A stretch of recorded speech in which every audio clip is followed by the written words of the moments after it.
Greetings, fellow investigators, and welcome back to our video podcast, Into the Darkness, where my friends and I play the Call of Cthulhu role-playing game. I'm your host, Tom Rayleigh.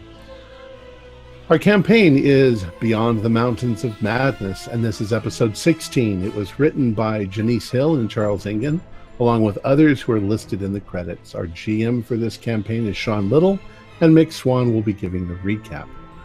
The word of the day is discovery. The players are ready. Let's begin our journey into the darkness. Nick? Thank you, Tom. Years ago, as we sat about the fire, high in the mountains, our Sherpa guides would tell me tales of evil spirits who dwelt beneath the earth, ancient monstrous things biding their time, waiting to come again. Further south, the Hindus spoke of a procession of ages they call yugas, each lasting for many millennia, and signifying mankind's inexorable march towards chaos and oblivion. We are in the last of these ages, they say, the Kali Yuga, the age of darkness and ignorance, where God abandons mankind to its fate and evil claims the world. A digression, I know, but recent events have made me wonder about certain aspects of that belief. Could it be that we are not the first sentient creatures to walk the earth? Have other beings preceded us? Are we simply one age, one round among many in an ongoing cycle of genesis and catastrophe? Some of my more scientifically minded companions seem to think so. Our excavations have uncovered yet more of these elder things, as we have taken to calling them, less damaged than the other two, and each seemingly accompanied by a curiously worked stone in the shape of a star.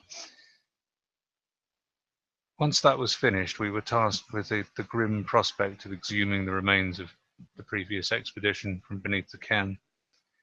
It is a dreadful undertaking. Some of the bodies have been mutilated and dissected in the same manner as the dogs. Even more alarming is the discovery in the course of the initial autopsy that these things had brains, highly developed, 5-lobed brains. Debate is raging about this. Were they sentient? I can't even bring myself to write it down. The thought is too awful. I ate my dinner that night in silence and took myself off to bed early, my brain reeling. The following day, we left for the drill site straight after breakfast, enthused by the announcement that the drilling crew had broken down into the cave below. The cave itself was an extraordinary place, a treasure trove of fossils from the Cretaceous to the Eocene. The floor and walls are absolutely plastered with. Paleontologists were beside themselves, agog at the sheer variety of finds. At Moore's behest, we headed further into the cave, where we found what appeared to be the trenches from which the elder things were cut. Shockingly, the geologists estimate that the things were cut from a level concordant with the pre-Cambrian era.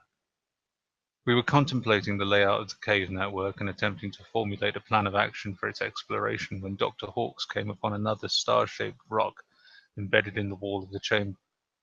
Mr. Brixton promptly dug it out, a smaller, grey version of the rocks we found with the creatures, embedded with the fossils in the wall of the cave. I'm not a scientist, but by God, such a discovery could turn our understanding of life on Earth on its head. This is the find of the century, but I still don't know whether I should be elated or terrified by its awful, almost unthinkable ramifications. Thanks, Mick. So, you've discovered the stone, the small stone. What would you like to do now? I'm assuming you're all down in the cave now. Or is Elmer not in the cave? No, I think I'm there, yeah. Because okay. I would think I was trying to survey the cave as best I could. Yeah. Do some mapping, okay. Well, I would say this place has been preserved. We need to leave it this way. We actually could consider sending another expedition later on, specifically for this site. And we're talking about this could be years of research and work just on this one small portion of cave alone.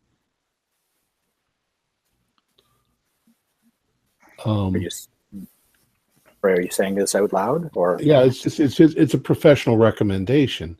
We don't want to go damaging it or changing it, or things just as little as picking something up and putting it down somewhere else will wreck the evidence, or at least damage the evidence of what area it came from, what position it was in. All of this has now become extremely important. I would, my professional opinion is I would agree as well. I think that we could do some cursory explorations of the caves, maybe map them out a little bit more, maybe put some more lights in. But I really think that we don't want to dig anymore. I don't think we want to move things around. I don't know if we would have time, to be honest, but right. I think that we could still, get things ready for the next expedition, so to speak.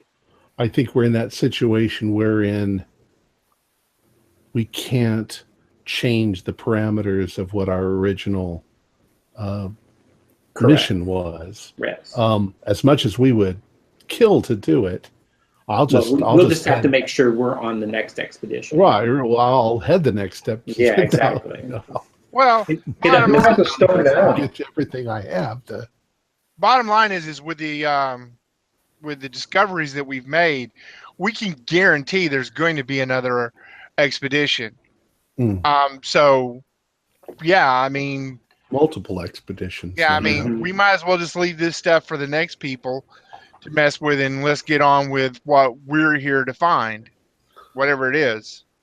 Still, from just standing here, I get out my notebook and I make write down as much detail as I can. What I can see just by observing.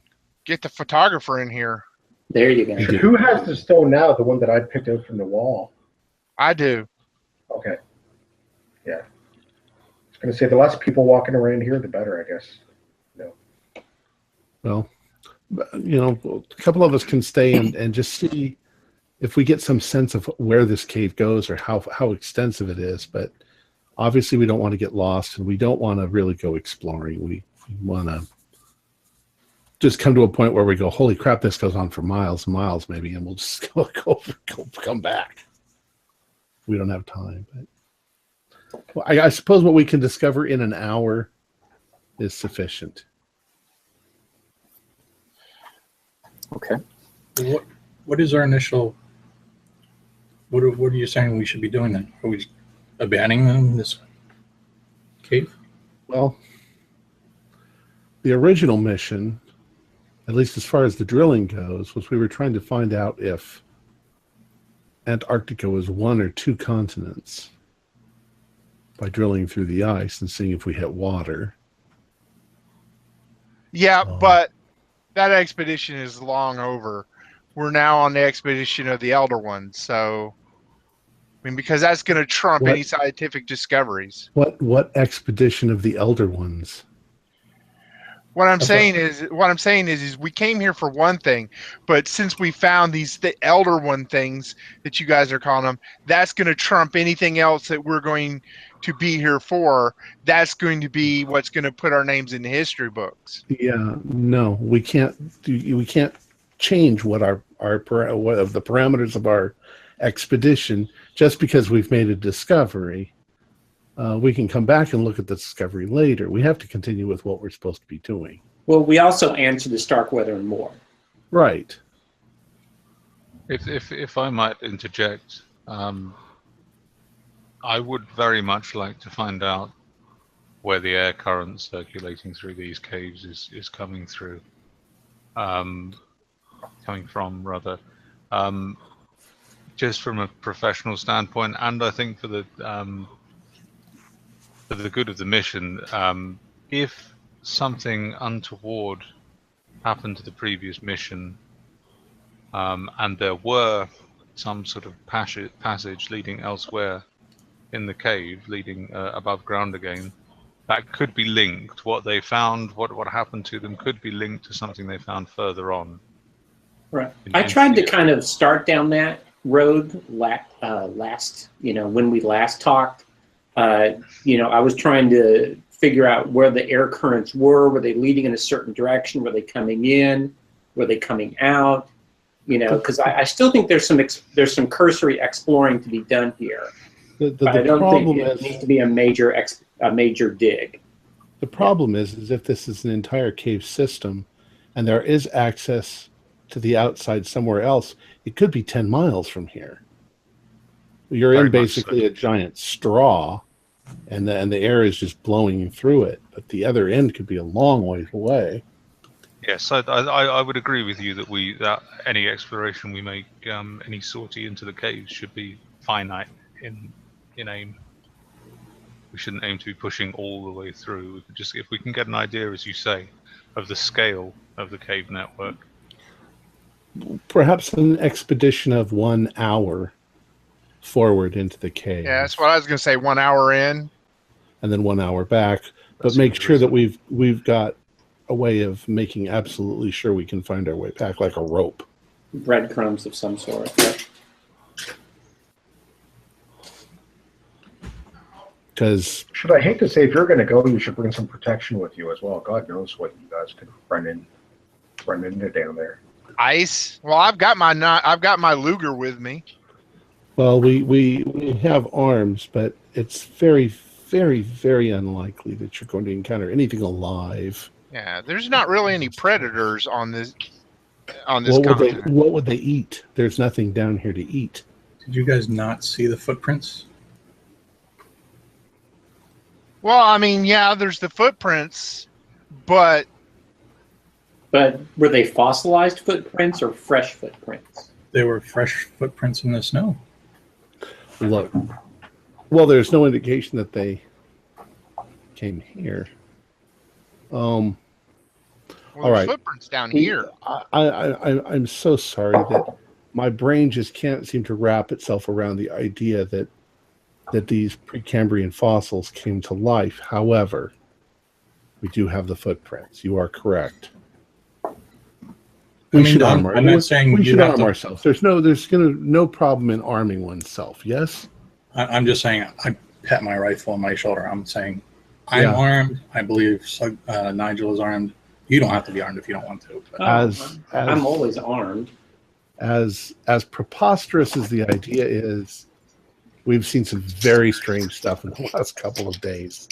So let's be armed.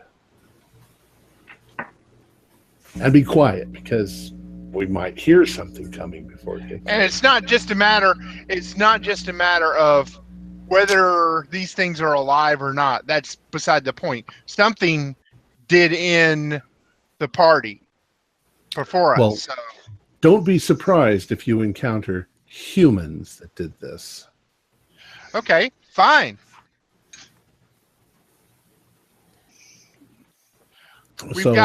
We've got one person. We got one person who is missing. How are we going to mark our path? Well, I mean, I have rope, but I don't think it will be enough rope to This is a track us limestone. for an hour's travel. This is a limestone cavern. In Elmer's surveying equipment, do we have any sort of like chalk? Well, Something that could be used to leave a large mark? I have bits of chalk. I have bits of ribbon, and I'm also creating a map too. So, well, Captain Sugden has a pick, yeah? Mountain climbing pick. I do. This is a limestone cave. The walls and the stalactites and everything are made out of calcium carbonate. It's almost like chalk. You should be able to just scratch an arrow. True. Granted, it's not exactly the ideal thing, but Well, in that case, I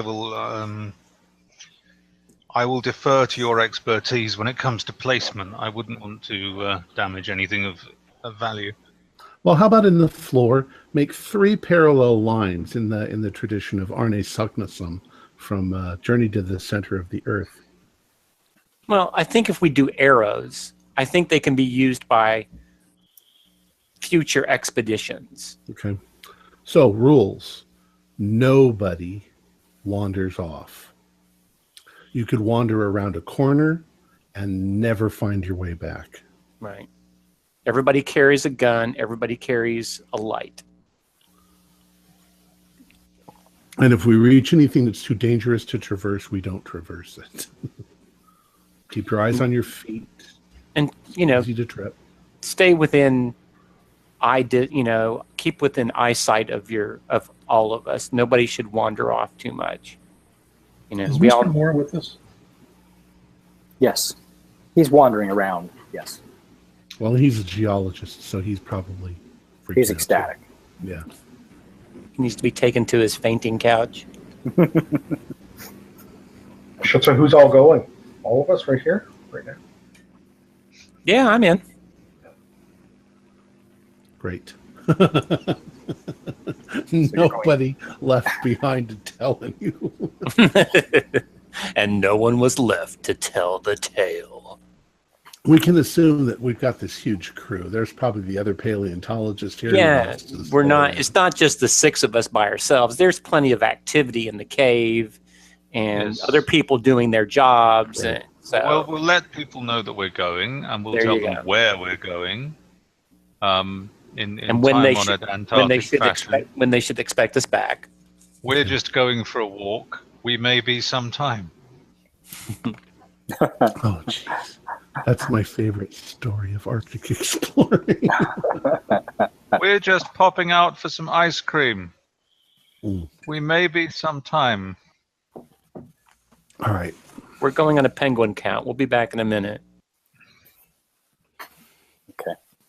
So you're going on a wander, Mr. Moore, Professor Moore says. Please be careful. We can't afford to lose anyone, and I mean lose. So how long do you expect to be gone before we should start?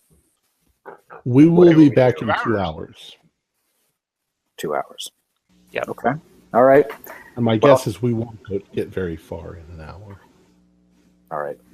Well, on with you then. Just be careful. We've got a lot to do here, so we'll certainly be here when you get back. Okay, cool. So you're free to wander. So the passageway, I mean, it certainly does branch out in various directions, but there is a main path. We're heading you can see against the wind, so Yeah, and that's the direction I was assuming. I'll lay down a mark every 30 feet or so. Okay. You find it even shortly after you start to be almost impassable in a lot of directions. It's not a smooth, Hollywood cave. It's definitely rough terrain, very rough terrain. Stalactites and stalagmites aren't really what you're having here so much as worn areas by water, and it's impassable. You have to be extremely careful because you'll go what seems to be an open pathway and boom, drops right off to a who knows how deep. And after about an hour, because really that's what it's going to come to, you do progress to the point where you can still hear the people behind you who are working in that area. You haven't made it as far as you really want to, or you would have expected to. It's just that rough of terrain. right.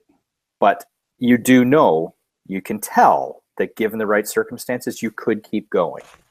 But it's very rough going and very slow. Did we see anything interesting or spectacular? In areas where there's a wall or a harder rock that wasn't worn away, at the base of it where the water had flown down when there was an underground river, you see piles of shells and fossils crammed up against the edges and hardened. So it sort of leads you to believe that it's exactly what was hypothesized before, that these fossils were washed down from somewhere else during some kind of deluge at some point.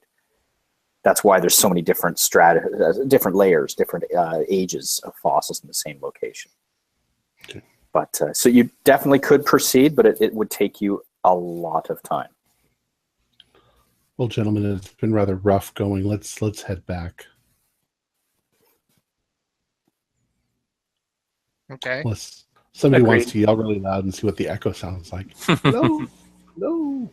Does anyone? No. I'm afraid something will answer back. Get out! Get out! Get out! Well, the return is not as difficult because you've already planned your path, so to speak, and you are back where you started. And Professor Moore is there itemizing things. There's photographs being taken by Priestley and the other photographer.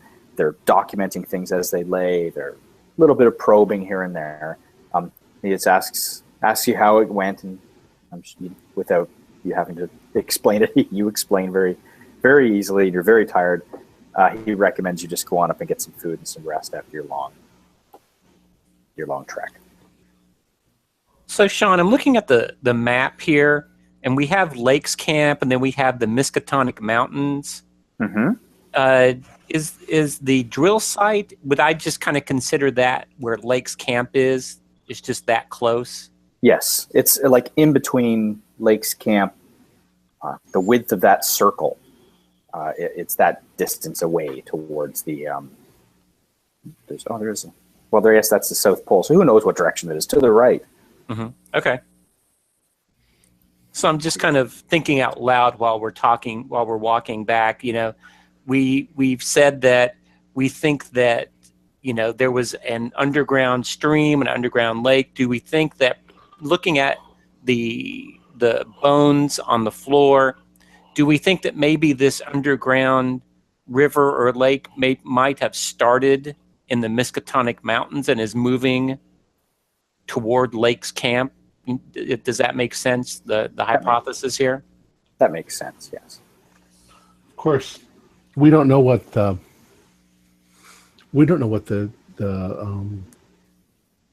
do I want to say, what the geology has been like over the course of the last couple of million years. This from the seashells and stuff, this might have been actually under a sea at some point. Right. And now it's lifted up.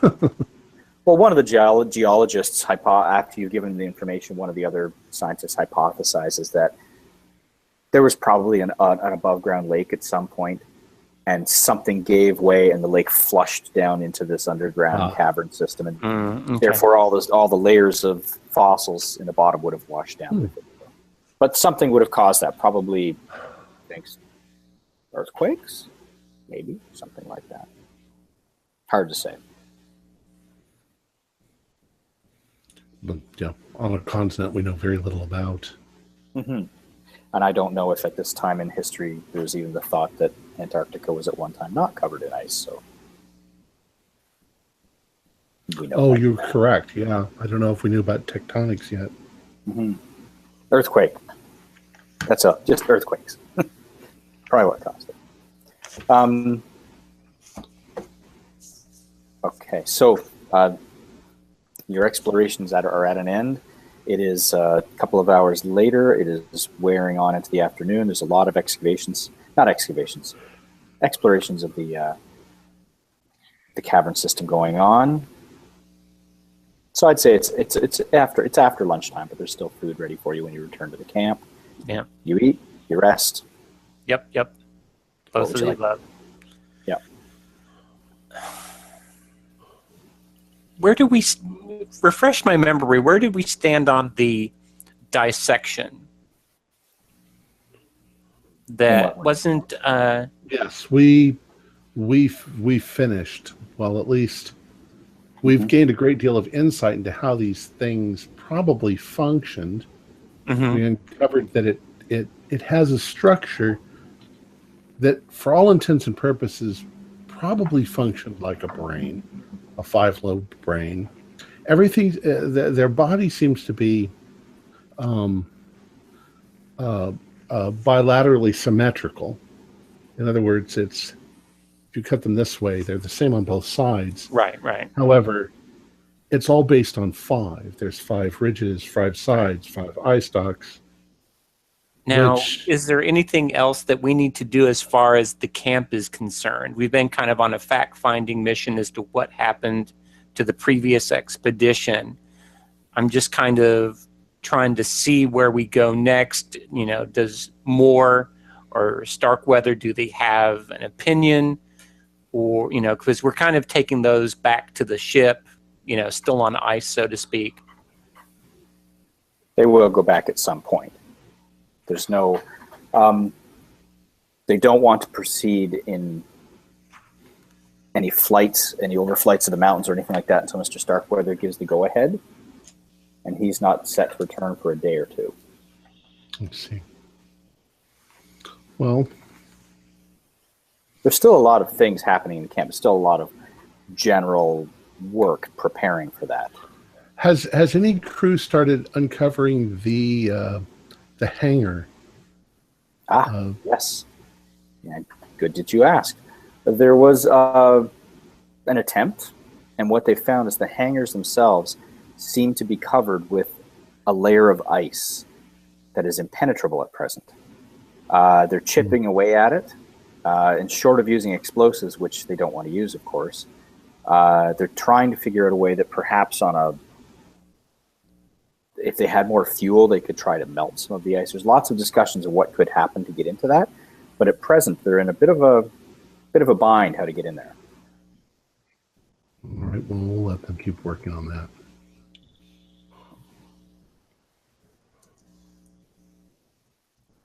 Well, there's lots of other activities to do throughout the day, and you can go through the motions of assisting with the exploration of the caverns and such, documenting. And the day progresses, you get to dinner time, you're all doing your things, you're helping assist in preparation for the overflights that are coming. The evening, after dinner, the evening radio messages are being made available to everyone. Does anybody wish to make a message to anyone outside in the outside world? Yeah. To my father. Once again, giving him updates on just the astonishing day we've had. All right. Anyone else? I think, quite honestly, as I sit here and try to imagine my character, I imagine that I've got a splitting headache from just all of the reeling that I've done from what I've seen. I'm ready to take a nap and go to bed. Go to your fainting couch. It's too much to process. All right, just a second. I have to do something here and copy. Okay. So the radio messages occur. You'll notice that Ms. Lexington makes a call. It's again... In German? No, English. But very short and loud and open, and she's not, being cautious or hiding or anything like that. And she just goes ahead and makes her call. Everyone else makes their call. Bedtime comes. Everyone goes to sleep who is going to sleep. There's still security people. Somebody's on security detail, fire watch, wandering around. And in the morning, what could we roll here? I would say... Could everyone please... What would you roll? Perception? Hearing? Something to do with hearing. Listening? Listen. Yes. 44. What is that? Not a chance. Not me. There's a long walk. I'm hearing the whistling of the wind. Yes, I do hear. Oh, yeah. All right, anyone who had a success, at 5 in the morning, you hear the sound of aircraft. Not uncommon, though you're generally used to them happening at 3 o'clock and 8 o'clock where they leave and come back towards the end of the day. But these are deeper rumbling noises. These are not the engines of the aircraft you have heard before. Uh-oh.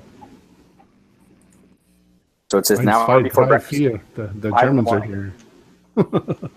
It's the Luftwaffe. And you hear a lot of yelling going on, so after a few minutes, everyone else generally wakes up, I would say. Not necessarily everyone, but more people are waking up. There's lots more noise. And eventually, 3 large aircraft, boom, boom, boom, pass very low over the camp. One particularly low, and you hear them circling. And then, I'm assuming... some of you at least exit your tents. Yes. Mm-hmm. Yeah. You go out to see 3 large Junkers, German aircraft. They're not unknown to you. You've seen them at air shows and on the newsreels at the movie theater. 3 large junker aircraft fly and land one after the other on your landing strip. And they're marked D, BFEA, D, BFEB, and D, BFEC. And the words BARSM, period, FALKEN, Falcon, EXP are written on the noses.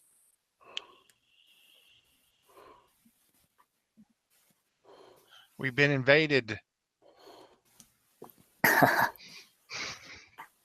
Everyone prepare your Well, papers. the only German I know is Handy Hoch, and I'm more than prepared to say that.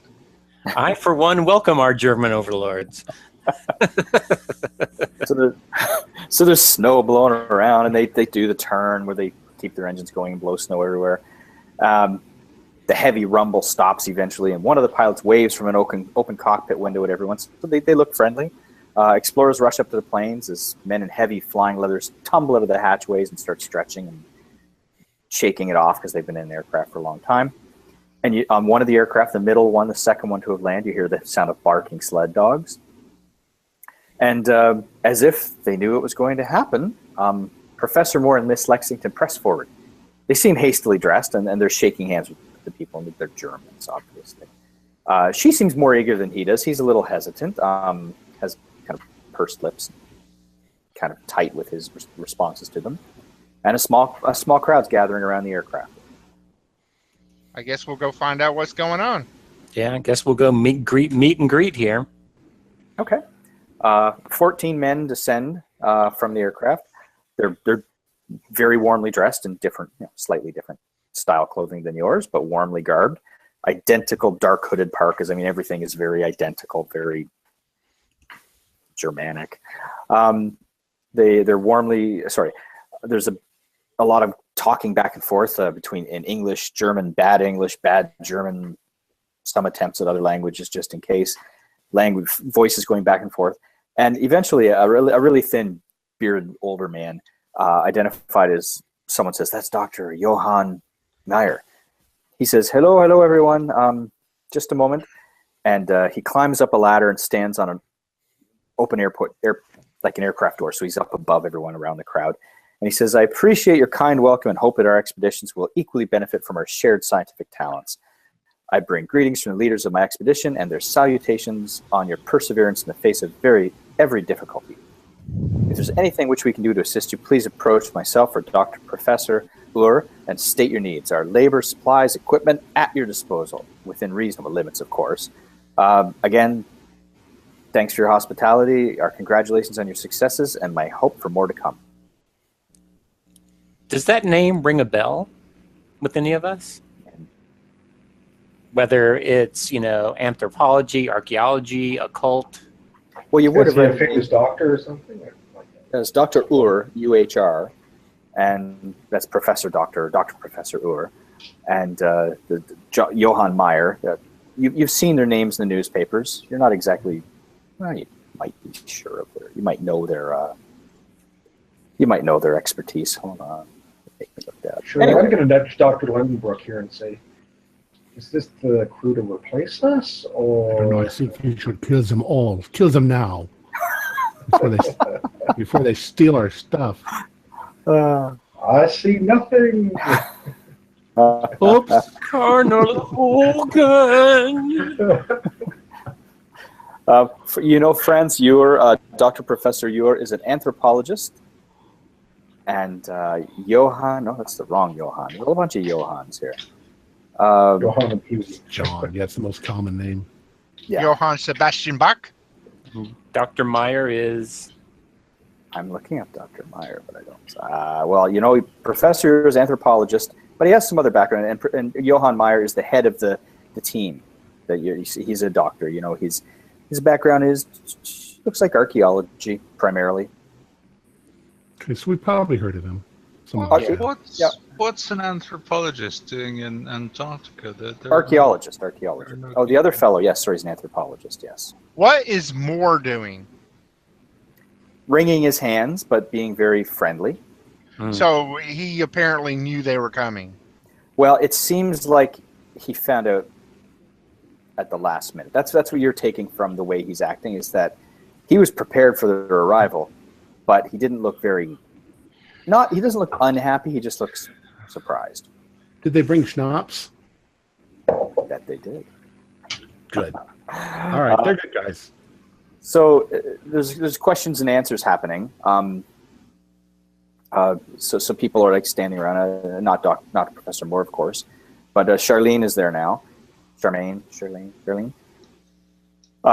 Somebody yells out, "Why have you come to the camp? Why have you come to Lake's camp with us?"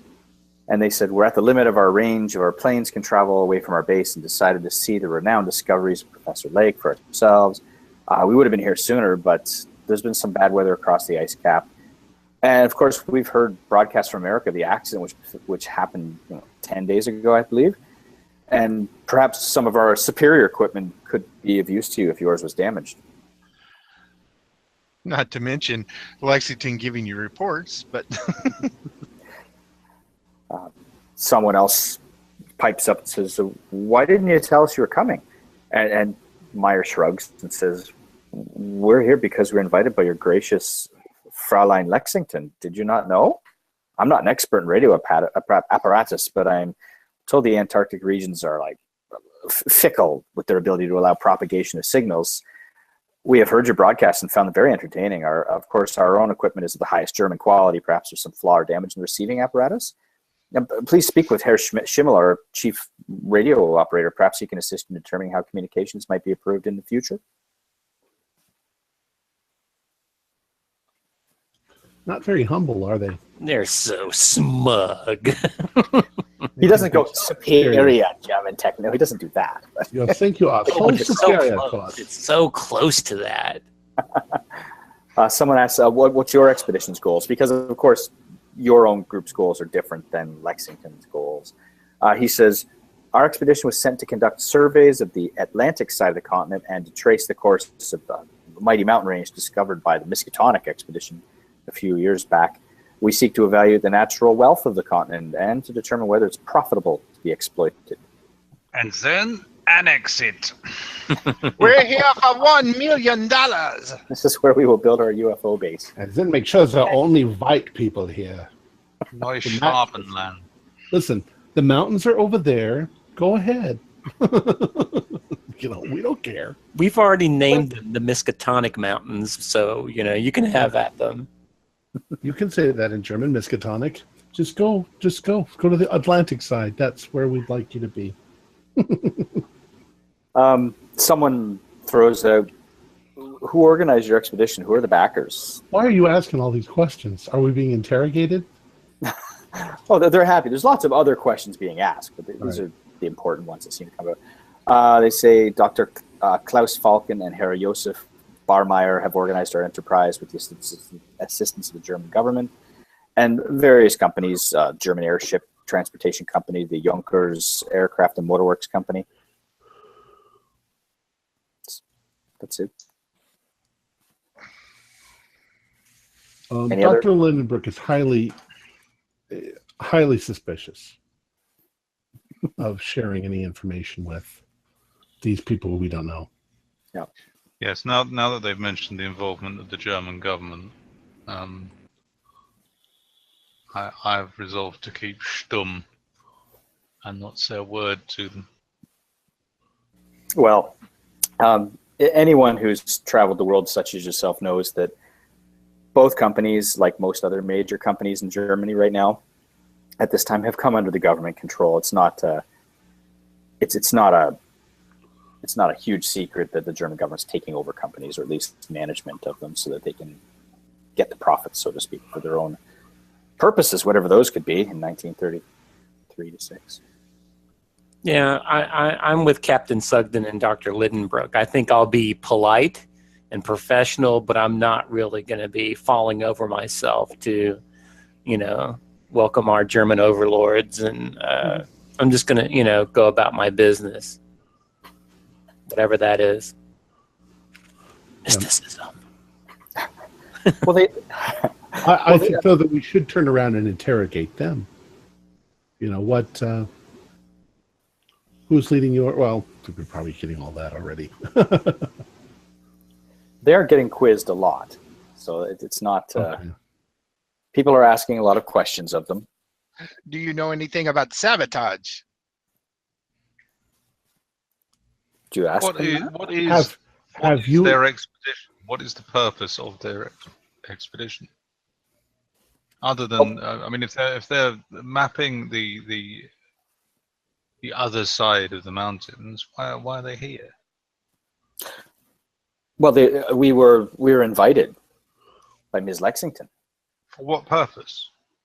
Well, our aircraft are larger and heavier. We can assist in the transportation of materials more so than the aircraft you have, because apparently you've lost some aircraft, I believe.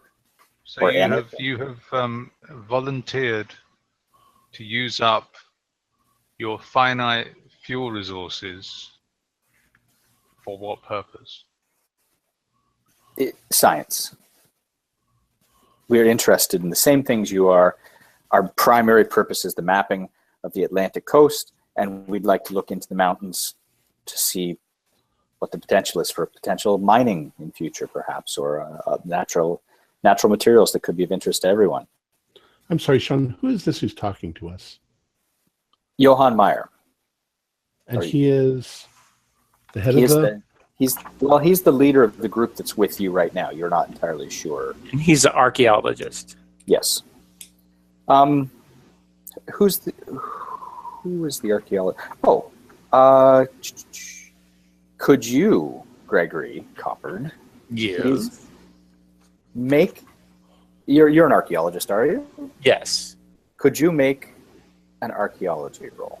Yes. Oh, yes. 6. 6. Well, that's easy then. Okay, what you know his name, and you know. I mean, are you going to share the results with others, or do you wish it to yourself? Let me hear it first, and then I'll decide if I share it with others or not. Okay, could everyone take their headphones off, please? Just for a moment. I'll give you a wave when it's time to return them. Give us a thumbs up when you're. Yep, thumbs up. All right, we're good. Are we all good? Mm-hmm. I think so. I was going to swear at them just to make sure. Okay, this gentleman is a well-known archaeologist, as stated. But you know from your doings and your interests, he's also well known among occult circles. He has that's why I asked it a few minutes ago, because I wanted to. Yeah. Okay. Yes, he absolutely does have an interest in the occult. He is certainly someone that is well known. Well, what does it say here? Let's just say you and he may have crossed paths in the past, or come very close to crossing paths. Mm-hmm. And he certainly is someone that has an interest in those things. And what's his reputation? I assume back in these days, occult circles were kind of small. There was probably less interest in it. Yes. So, I don't know if, he's under, I don't know if Himmler has come into the picture yet, and his whole exploration with the Urnanabe and things like that. So, have those tendrils started to go out yet from Germany as far as the occult? Yes, they have. And the rumors are, them to be true, what other people might think of just rumors. This gentleman, Johann Meyer, he speaks something upwards of 25 languages.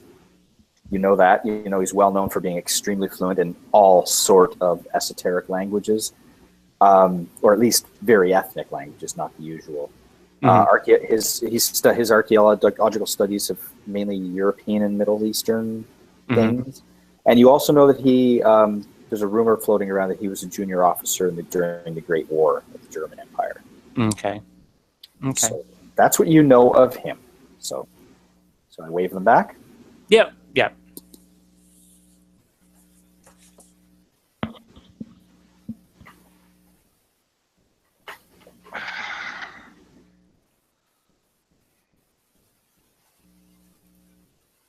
Everybody back? Yep. All right. So what's the plan? Take them all prisoner and take their supplies? You're already prisoners. Yeah, Nice you just did- plane, just nice came off. plane. that's why they've been circling, creating that circle around you. Sleep with your eyes open tonight. Mm-hmm. I'm not going to go. Just among our group, I assume we're all standing in a circle. I'm not going to go into too much detail, but I'm just going to say that I believe I've heard of Dr. Meyer. We've run in the same circles. And I think there is more going on here than meets the eye when it comes to their objectives. Keep your eyes open, keep your ear to the ground, and just be careful. That's what I'm going to say. How long did they say that they were going to stop over here? Just They did. Okay. So for some reason they're trying to stay longer than their, a couple days, and something might be up.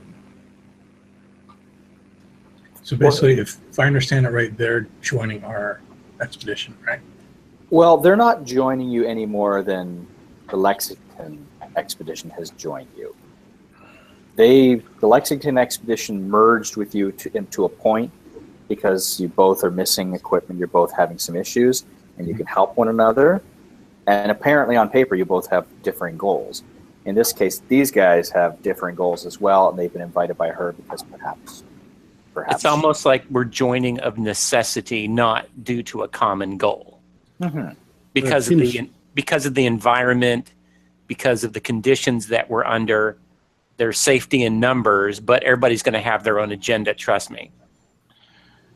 Yeah. Well, look, if you found $1 bazillion worth of gold, and people just start showing up at random, there's a good chance that they're not really there on their mission. They're there for the gold.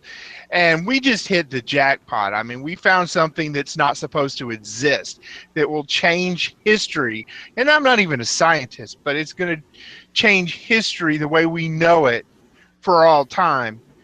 To think that they're not going to want in on that would be preposterous. Well, they don't know anything about it yet, except then we got to keep it that way. I disagree. disagree. I think you're making a very large assumption, Dr. Lindengrove. I disagree. She's been talking to them. I bet you they know everything we know. I think Nigel is You're correct. I didn't think of that, but yes, you're probably correct. The thing is this. The reason why they came here seems obvious. This whole game that we're playing here, granted, most of us it's for scientific discovery, but for others it's about publicity. And if they can say, "Oh, we helped the poor Americans out because they were having trouble. What aren't we generous and kind?" That looks very good as a propaganda statement, Also, they want to know what we're up to. They want to know what we've discovered. And I also would just tell you that I think there's a little bit more of an esoteric. I was going to say, isn't the Germans real big into the occult? No more than anybody else is. I think that's not right. I think that the Germans had a very distinctive interest in the occult. Well, that's what we know now, but we may not know it in game at this time unless you have occult knowledge. That's what I would say to that. Even then, somebody who has that kind of knowledge, kind of interest in the occult is kind of unpopular when you're. I mean, if we're talking about Hitler and the Nazis, Hitler's rise to power, most of Germany at this time is Protestant and Catholic. So right. They wouldn't like you that. You don't want to mix in history with game knowledge at this time. That's the danger here. I'm just saying that scientists can be incredibly unethical about stealing one another's work. Right. So. And I'm telling you that I know. I'm telling you that I know for a fact that they have another agenda here. Yeah. So I'm just saying, play your cards close to your chest. Be very careful about who you give information to. I think us within this group we're fine, but I do not think that anything we come across really needs to be shared with them at large. No. Let's put it that way. I would also suggest we all go around armed from this point on. If you weren't already, yep. Yeah. Yeah. If you weren't But packing we should before, also keep an eye out too if they start talking to other members of the expedition, and stuff like that, because we've had so many problems coming here with sabotage, stuff like that. So We have certain advantages, and that some of us are scientists. The average, for instance, when we were in the cave, there's only a few of us. Now, don't mean us. We might all be educated, but a lot of the other people who were with us digging and changing things and doing that, they wouldn't even know what to tell the person. right. I mean, I don't. I'm a pilot. I don't know anything about strata and shells and fossils and stuff. So what would I tell them? Yeah, right. Like, go stuff yourself. But I do think that it's an opportunity to make friends with them, get them drunk, and see what they know. Well, as you guys are talking and speaking and hypothesizing, Dr. Myers, he sort of calms the crowd and with a big smile and says, "I regret that we must cut this short. 2 of these planes must be unloaded for the return to our base." They bring out a camera and they ask randomly, who could it be? 1, 2, 3. They just ask Nigel. They call you. Someone walks over to you and says, "Could you do us a favor and take a photo of us, please?" That's innocent enough. Yeah, I'll take a photo of them. So they get together with Professor Moore and Acacia Lexington. They're shaking hands, all big smiles, like they're cutting a ribbon almost. And you take the photo for them. It's very simple, easy, good German engineered camera. I make sure the photo's blurry. Stuff would take. So then they set about unloading the tri-motors as you guys start getting ready to have your breakfast, I guess. Do your normal morning things. After about an hour's work, 9 drums of fuel, 2 teams of Greenland Huskies and sleds, and about a half a ton of other supplies are just in a pile. So it takes a little while for them to do that. They start working on setting up the tents. Could someone make a spotlight hidden, though? Sure, I got my beady eyes on them. Oh, 6. Nice. 28. Pass. 6 is better. Well, just one of us? You both see it? What did you see, Greg? Oh, sorry. No, I failed. Give it to Nigel. He had a good... Okay. You, Dr. Lindenbrook, you see they seem to be careful with some of the things they're moving around. You can't quite see they're not hiding it. They're just sort of not making it out in the open. But Nigel actually does see that there's firearms. They actually have firearms. We're not talking Gatling guns and Panzerfausts, but certainly they have personal weapons. It's not uncommon because both other teams also people have firearms here and there. It's just now you know that they actually have come armed as well. Yeah, because it's like, what if those were? What are those Gatling guns for? Yeah, I have something to show you. Stay out of our kitchen tent. So about 3 hours later, you guys you're having your breakfast. You're doing your normal morning things, and they've set up their tents. You also notice that there's lots of oxygen tanks and masks that they've unloaded. Estimations, Captain Sugden, you just count, and you say, "Oh, that's about enough for 10 men with air for several days at extremely high altitudes." They start setting up a guy pole and aluminum masts, a 40-foot tall radio tower, bigger than the single American one, 20-foot pole. Thim, the radio man, secures and feeds. Oh, sorry, that's a dog guy. He feeds his dogs not far from the German camp. He seems to feel no need to be able to dog corral. These well-trained German dogs stay right in their spots. So it almost sounds like they're setting up base camp here for an assault on the mountains. They're setting up a camp of some sort, yes. Mm-hmm. Now they set their camp set up on the other side of the airstrip, so they're not right next to everybody, but they're about 150 yards away.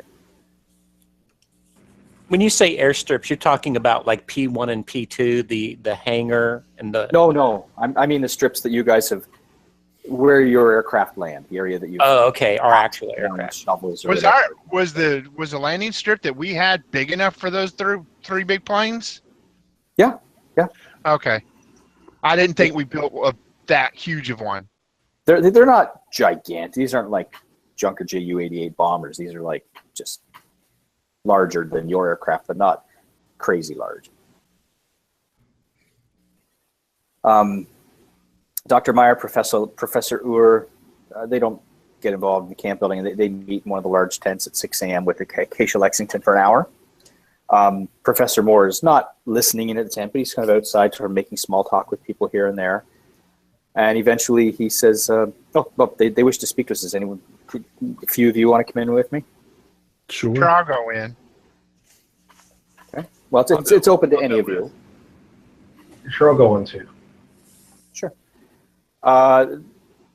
Questions back and forth between them, friendly, no arguing, no non-confrontational.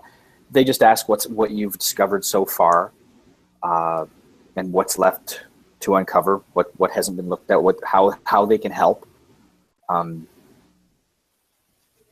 There's no secret. You don't notice any secret conversations between Miss Lexington and them at all. It just seems open, transparent.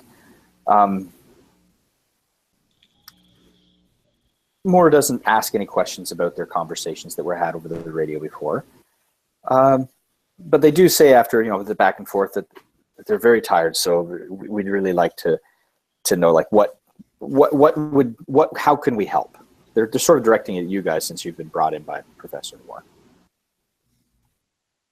Well, hey, we got a airstrip over here that needs to be dug out. Oh, the hangars? Yeah. You haven't got to that. Okay, we can assist with that, but we do need to rest first because we've been flying for so long. And we operate under Greenwich Mean Time, and you operate under Eastern Standard Time, I'm assuming. So we're kind of not in sync. We'll have to try to work that out over time. What have we? Are we like sitting in there, and they're on one side of a table, and we're on the other? They've actually purposely shoved the table to the side, so everyone's sitting in a circle, so that it's not a confrontational you versus us setting. So has anybody asked if they experienced sabotage? Did none of us ask that? No, Still we there. joked about it, but we never asked about it. Maybe we'll wait until we get one of them getting drunk and ask them. So they say it would be it's funny that he says we're 12 hours opposite because you're working on you're not Eastern Standard. You guys are you're operating under the time that your ship is, so you're actually 12 hours difference, and that's why there's a little bit of a difference. He says, so we'll have to work that out because otherwise we'll be working while you're all sleeping, and you'll be sleeping and you'll be working while we are sleeping. So we have to figure that out. Well, the strange sun going around like this is probably going. We'll all sink eventually. Well, That's let not them get some. sink. That's Let them sink. get some rest. Let them get some rest. Yeah, so they certainly want to go. They certainly want to have some rest, but they're saying, "Look, I think we can help us. This will help us both. We can perhaps alternate shifts working on things, but whatever you want us to do. I mean, please give us some work." And there's a discussion back and forth between they're visibly tired. They excuse themselves after a while. The assumption being that when they wake up, they will assist you with the hangar areas. They say, we have a surprise for you. We think we can assist you after someone told them about how thick the ice was. Flamethrower. Now Moore watches them walk away. He looks a little frustrated, grimace on his face. Says, what are they up to with her? What is she up to now? And he just sort of mumbles to himself and wanders off. So she's in the room with you, and Professor Moore has wandered off with them, and they're heading back to their camp, their tents. I want to catch Moore on his own without anybody around. Well, he's Or with the without- Germans right now, so. Right. Right. Well, since we want to get synced up, I'll probably turn in early so that I'll be fresh and up when the Germans are up. Yeah, I think so too. Yeah. Yeah, you've been awake for 2 hours now. 4 hours. Oh, really? Okay. Yeah, Yeah. so we're really off. Yeah, that's a mess. Okay. Well, Forgot it was so early in the morning. I can get by with 6 hours of sleep, so I'll just stay up until they get up Yeah. and then work with them for 6 hours. Yeah, I just think it would behoove us to, I understand that, in the lower echelons, they're probably very helpful. They want to help, but I think as you move up in the chain of command, I think the objective becomes different and a little bit more cloudy. And, Right. I just think just keep your eyes open, keep your cards close to your chest, and let's, if you see something, tell somebody else. Let's keep the lines of communication open between us. Ms. Lexington walks over to you guys, and she looks you all in the eye, and she says, I know what you want to know. She says, look, I'll be open with you. There's no secret, gentlemen. The Barsmeyer Falcon expedition, they want to send an observer or two across the Miskatonic Mountains. Their own aircraft cannot make the journey. And Nigel, you know that to be true. The junker aircraft, they're very good at low flying, carrying heavy loads, but they don't have the ability to go up in higher altitudes. They can't make the journey, so I've offered seats in my aircraft. And she smiles a kind of a sly grin and looks at you guys, and she says, we're still arguing over the price, and I intend it to be very high.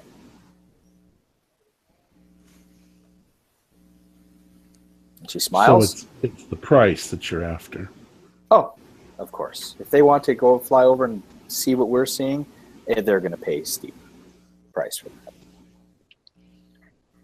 What bothers me is that you went behind our backs and did this. I had a conversation on the radio with everyone present, and if any one of you spoke German, you would have heard everything because I was not whispering. Yes, and you made sure that nobody spoke German.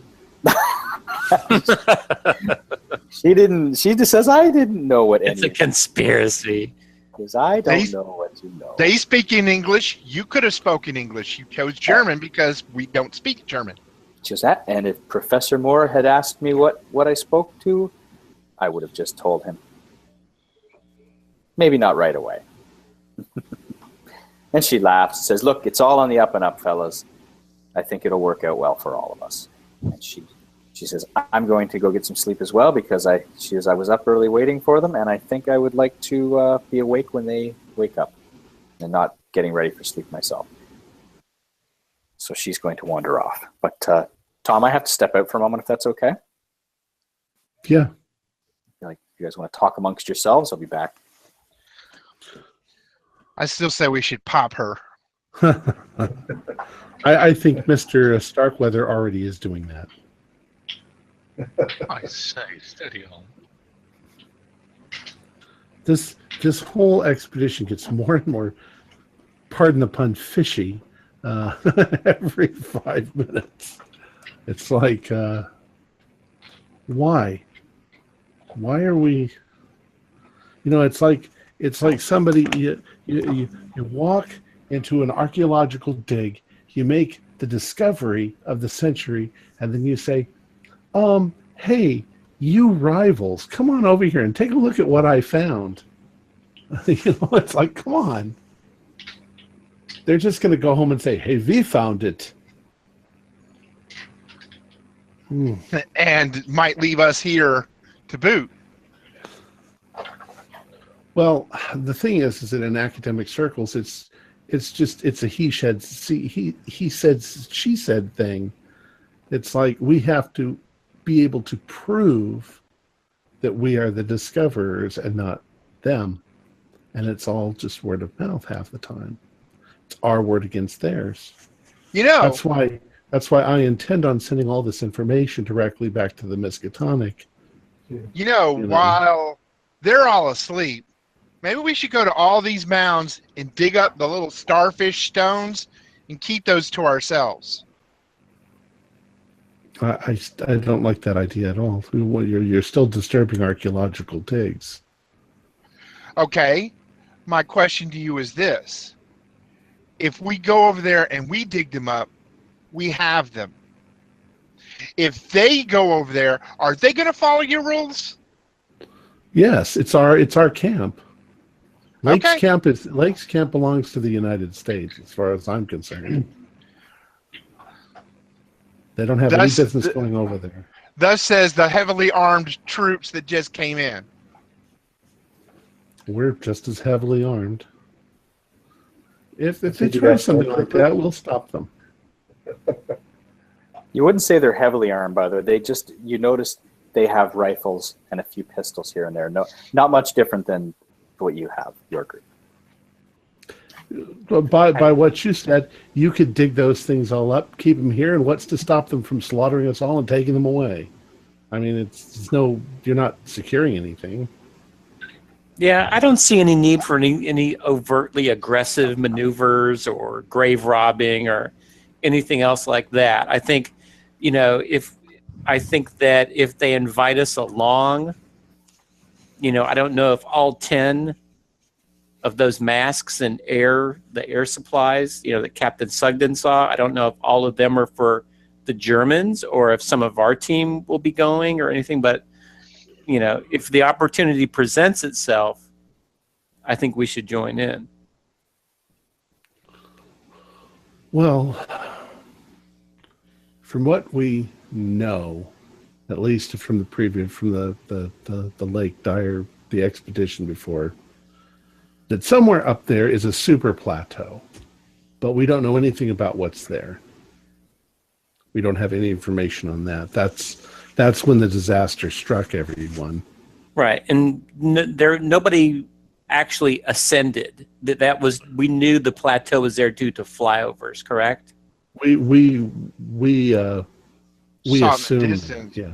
We saw it in the distance. We didn't touch down or anything. But none of the previous expeditions have actually mounted an ascent to the mountains, correct? They reported that there was a plateau, but that was from airplane. Right. I'm just saying no one's gone out there and stuck a flag yet. As far as I know, no. Yeah, I just wanted to make sure my memory was correct as well.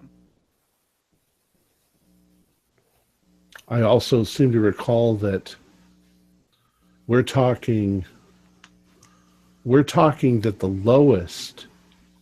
lowest pass that they found into that area was at 24,000 feet, which is taller than Everest, or at least close to it. Mm-hmm. So they're going to need all the oxygen and the air supply that they can get. I would like to see that up there. I agree. Okay. So, they sleep for a good portion of the day, but it's still daylight because it's where you are. Of course. Mm-hmm. And you have regular duties that Professor Moore is pushing on people to, again, still continue preparations. And they eventually wake up and one by one they start doing every day, their breakfasts, dinners, whatever you want to call it. And they're certainly wandering around. They're certainly doing regular. They seem friendly, but they tend to stick to themselves. They're very professional. You don't notice anything out of the ordinary, and they don't seem to be hiding anything that you can see. So, yeah, go ahead. I was just going to say some of us probably get on better with the scientists. Others probably get better on with non-scientists. And where are Ur and Meyer during all this? Ur? Oh, Meyer's there. He's sleeping. So is Ur. I mean, they all went to sleep in their tents. Okay, I just wanted to make sure they were still on site. Oh, they haven't left the site. Right now, they have just woken up. I mean. Okay, got it. I just wanted, when you say, I didn't know if we were talking about the lower echelons or if we were talking about Ur and Meyer as well. I just wanted to make sure. Well, I mean, I'll tell you who. I'll tell you. You know their names by now. I've posted this on the Starkweather page. Dr. Johann Meyer is the leader. Franz Ewer, Dr. Professor, is the famous scientist, the archaeologist, anthropologist. There's a fellow named Maxwell Rucker, and he's a geologist. There's Johann Benecke, he's an engineer. Martin Kleiser, which is he's a meteorologist. Hermann Baumann is the chief pilot of the A aircraft. Carol Breyer is the co-pilot of the A. There's Gregory Schimmel, chief radio man. Josef Stoltz is the assistant radio man. Gunther Timm is the dog handler, and there's 4 other pilots. But of course, those aircraft are going to leave. Those other 2 aircraft are going to head back. So you don't need to know their names because they're gone.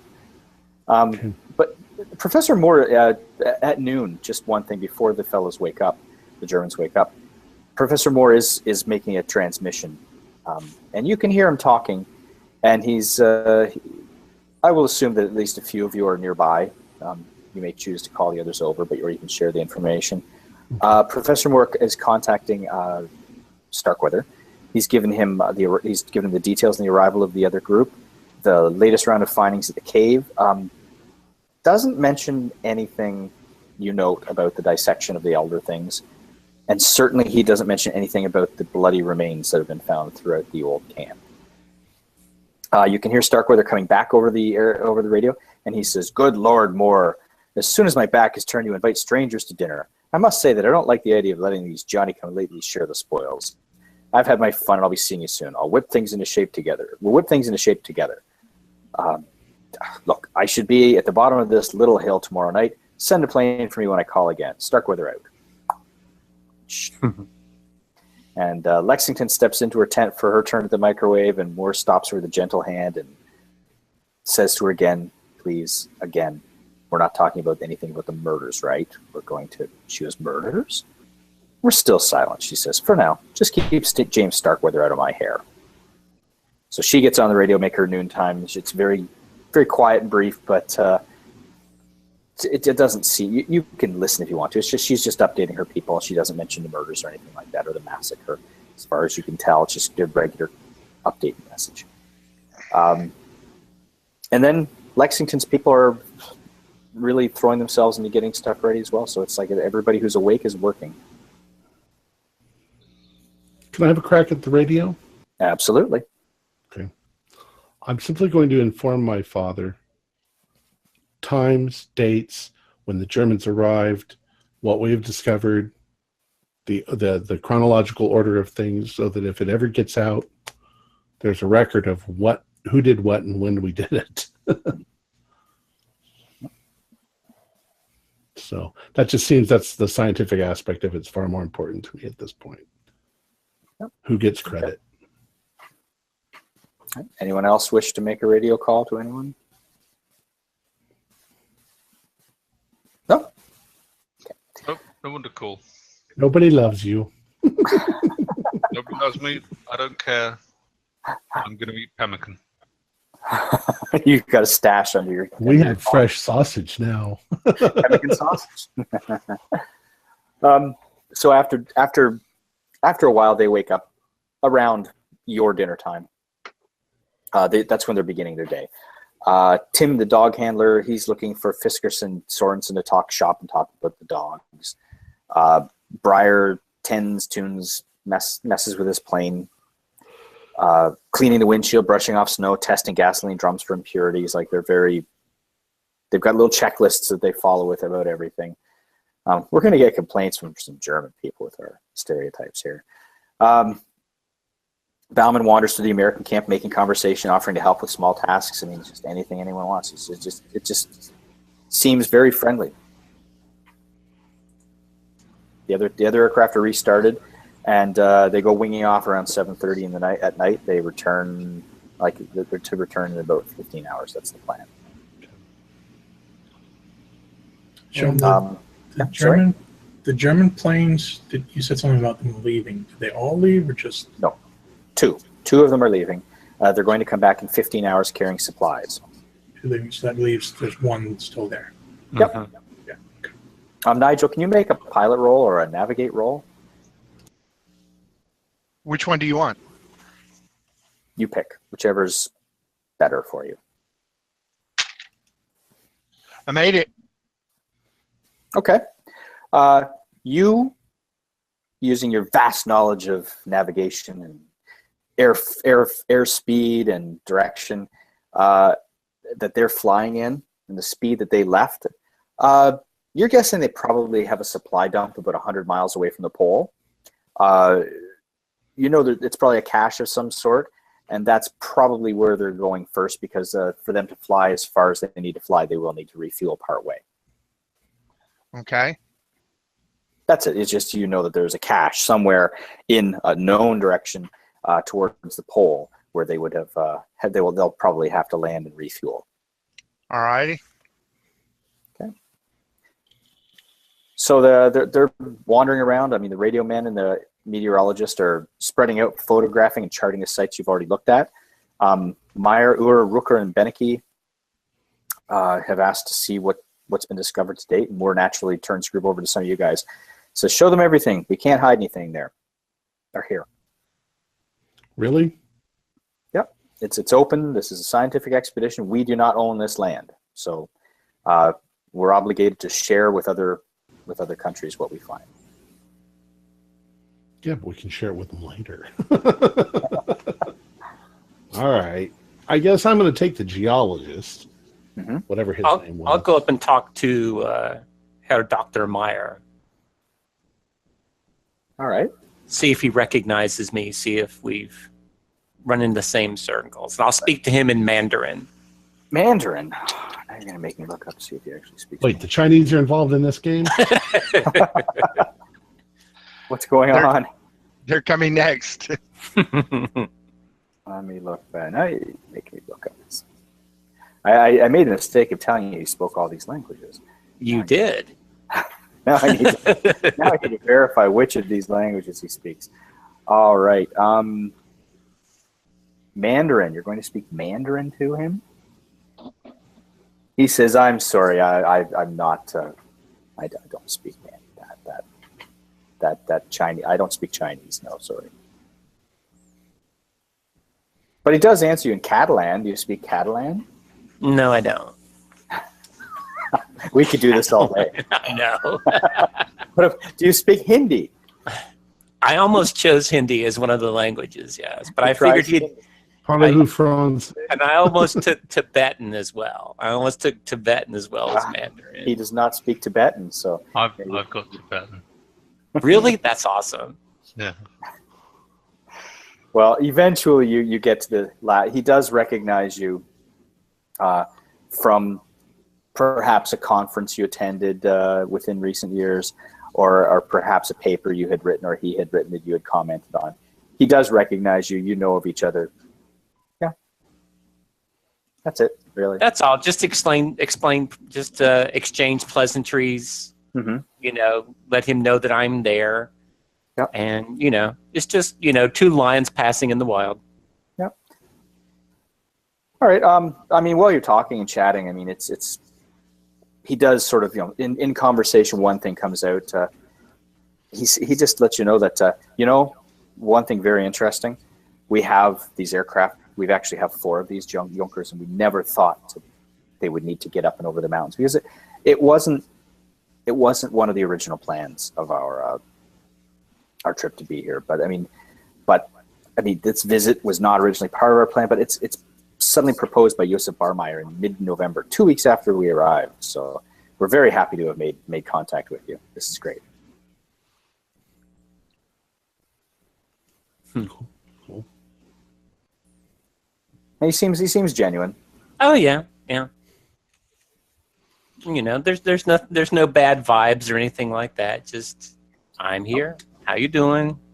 I know what you're about. Got my eye on you. Feel free to come say hey. He's just, you know, of interest also, as an aficionado of travel. Do you know we have the temporary use of a dirigible airship at our main base?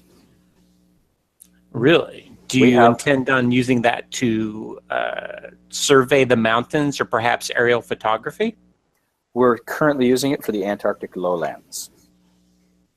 Because, of course, you can't take a Zeppelin up too high. Right. As they, I'm not a pilot, but yes, but we have a Graf Zeppelin charting the lowlands. Very excited by this. That's it, really. Well, I would like to speak to Maxwell Rucker, Yes, the geologist. I'm going to speak in Greek. To Rooker? Now you're making me look up Rooker. I don't think Rooker speaks Greek, but Latin. this is a game we're all going to play now.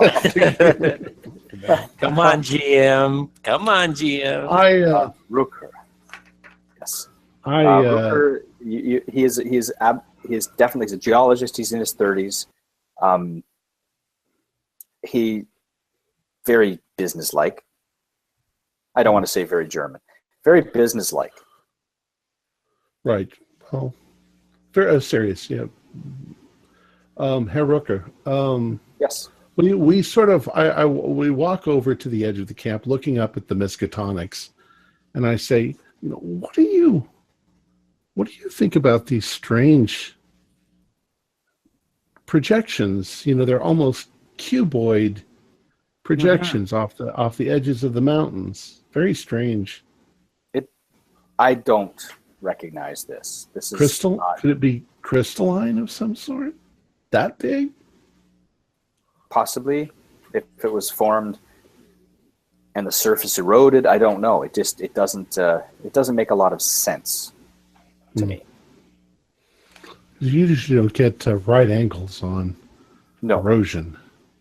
No, you can have cleavage happening in large crystalline structures, but generally the weight of them causes them to crumble. Right. I'm thinking we might be seeing an optical illusion. But when we get closer to them, they're not what they appear to be. Well, that will be interesting. That they are just regular mountain formations, and just happens that we're at a weird angle, and it makes it look funny. But Mr. Moore wants me to show you something. So, oh yes, we discovered a cave system. You're probably already aware of it from the lake team. I'll show that to you. Yes. Well, I would definitely like to see that. He's very excited by this. So he actually smiles. We're being extremely careful not to disturb anything because, as you will see, there is a wealth of discovery to be made there. Oh, so I take him there. Please. Okay. So he travels with you. It's half a mile away, a quarter of a mile away. So it's a little bit of a walk, but he's right. And just note that you guys all notice that the weather is quite normal right now, but you've got reports that it seems to be that it is changing. Do we have walkie-talkies? No. Okay. So we have to be careful that we don't get caught in a storm. Yeah, there seems to be it's like there's clouds on the horizon, and so you definitely know that there's something there. It seems to be a little bit like weather is changing a bit, and the weather can change very quickly. Yes. So we make sure people know where we're going, of course. Okay. So. Well, you walk there. That's fine. What is everyone else doing, by the way? Just so I know, other than Mr. Coppard.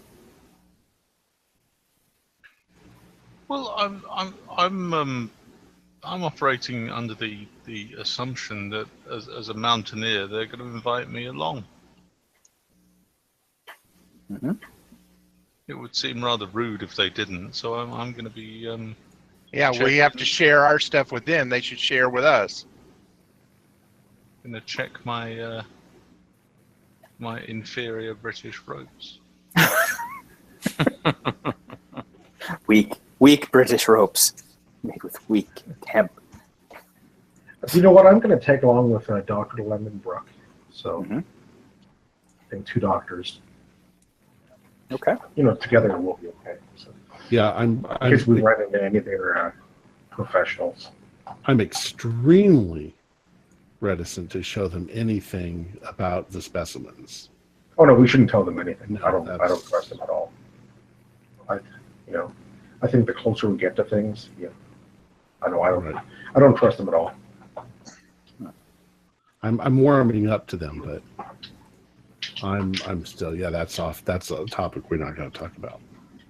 Moore even said not to talk about that stuff. Yeah. Well, so Nigel, you are with who? Just so I know where everyone is. Just hanging out in camp right now. Okay. Elmer? I think I would be doing the same unless there's something I can be doing. Okay, and the doctors are together heading toward the cave. Captain Sugden, where are you? I'm checking my ropes in the storage area. Okay. And Gregory, I just left you out because you've been spending some time speaking with Mr. Meyer. Correct. Yeah. Then, where are you going to head after that, just so I know, or what are you going to do? I really don't have any agenda unless, Moore comes up to me and taps me on the shoulder and gives me one. Okay. Well, let's say the doctors and the geologist arrive at the cave system. There's ladder now down. It's no longer a haphazard rope system to get down. You actually can get down in very easily, and you show him.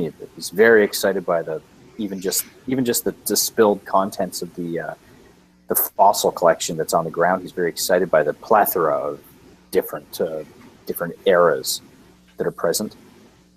So he's very excited. He's taking a look around. He looks at the excavation area. He said, "What was in this area here? What have you removed?" We're really not sure. That was like that when we got here. So it's something that Lake's party may have done. While we're in the cave, I kind of want to look around and see by chance if I find another one of those strange star-shaped stones. Well, he's wandering. You can do a spot hidden. Okay. I'd kind of like to ask his opinion on what he thinks it's made out of. What is that? 66. Where's my spot hidden?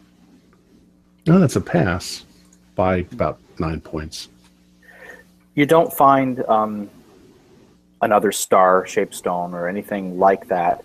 You do find an area where there's something has been dug out of the wall. Like there's a section of the stone, the soft sandstone kind of sediment has been pulled away, and if you look really closely, it seems like a shape of something was embedded and is gone now, but there's nothing there. Is it kind of barrel-shaped? No, it's like this big, like it's tiny. Oh, okay. Like it's almost like maybe there was another star or something there that's fallen out at some point, but it's no longer there. I see. Yeah, it's that I've already planned on probably sending back another expedition to completely look at this cave. Oh, he's very excited about that. It definitely undoes anything that we've thought about there being. I mean, there must have been warmth here at one point. Mm-hmm. Well, there's lots of rumors among those that study this region of the Earth that at one time there may not have been as much snow and ice, but nothing has been proven. We have to do a lot more drilling and excavations and just to determine. A few wild ideas about continents moving around, but that's just batshit crazy. Well, anything's possible in the realm of hypothesis, but it still has to be proven. The continents don't float. I mean, they're giant chunks of rock. There's no water underneath. There's no way for them to move.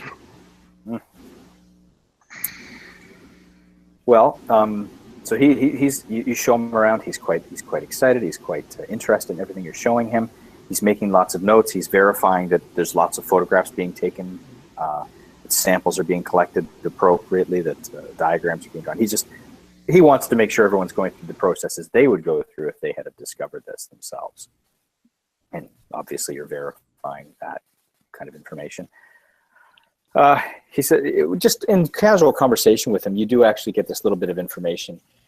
Apparently, in addition to their main base in the Weddell Sea Ice, they have 2 other caches of fuel and supplies. He just emphasized that there's a large one at the South Pole, and there's a smaller one about 200 miles away.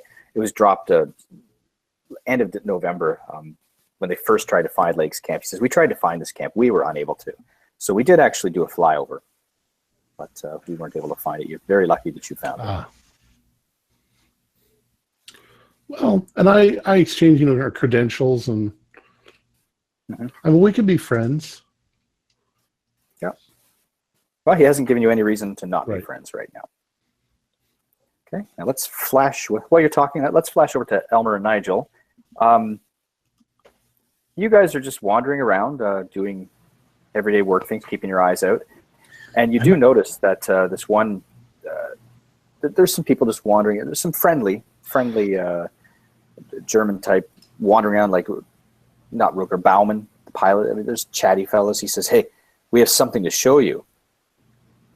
I've heard that you guys are having some trouble getting through some of the ice." Yeah. And he says, "Come over, come see this. This is the most amazing German implement we've developed."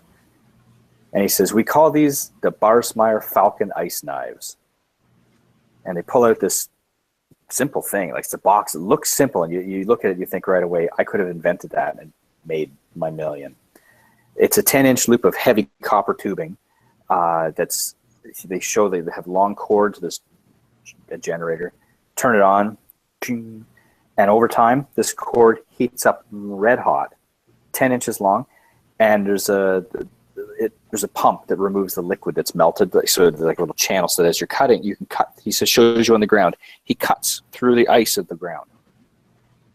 Well, that will help clear the hangars. He says, that's what I've heard. You've had some difficulty with the hangars. I say we should get a group of people together and make some short work of this hangar issue.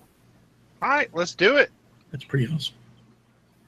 Yeah, he says, these are very convenient. They're very flexible, and they're small enough to use in close quarters. He says that you could probably, 3 or 4 hours you could clear that. So I've taken a look around it. 3 or 4 hours, so with a couple of people, you could clear that ice out of there. But he does know that you can only take small pieces at a time. You can't carve large because they're only 10 inches long, and they cool down. You have to cut and let them warm up again and cut. But it's certainly better than using a chisel or a shovel. Yeah, well, let's get to it. Excellent. Okay. German ingenuity. Marfanugan. So yeah, I guess he says let's get some people together to go working on this these hangar areas that we the maps that we've seen. These should be hangar areas, so we should go in and cut that open. All right. Okay. So just note that this is getting close to like 8 or 9 o'clock at night. So you guys are, unless you actually slept earlier in the day, like went back to your tent to sleep for a bit, you are starting to get a little tired. But. Okay. Captain Sugden, your ropes are awesome. Nice. You checked and double-checked your ropes. The twists are just perfect. You're very sure these are just as good, if not better, than German ropes. Okay. I'm suitably proud of that fact. What are you going to do now?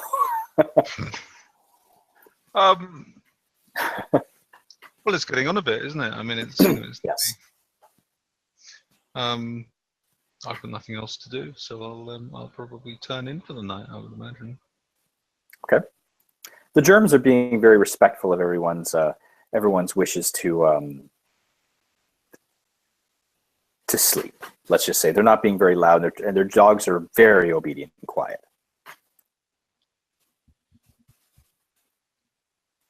That's nice to know. I'm curious if they're just called shepherds in Germany.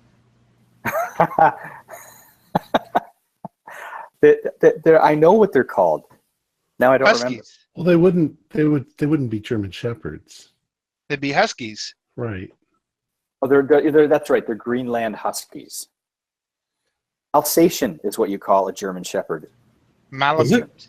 Alsatian. No, Alsatian was what they were called during the war in England. because they didn't want to call them German. Oh, They're, what says here in Wikipedia? Oh, they're This called invention from the Schafferhund. future. They're Schafferhunds. Is what they're called. Schafferhund? Okay. Schafferhund. Yeah. Schafferhunds. What's Schaffer? Schaffer. Shepherd. Like Shepherd hounds. Shepherd dog. Shepherd hunt. Okay, shepherd dog. Okay. Schafferhund. Deutsche Schafferhund, I guess. Thing. All right. So, yeah. So they. I could be wrong. My German's fallen away over the years. I can ask my Dachshund. That means hot dog. Oh, Badger dog. just a second. Sorry. Deutsche Zuschauer. Es tut mir so leid. Carry on. Okay. I can guess what you might have said. And we do apologize for.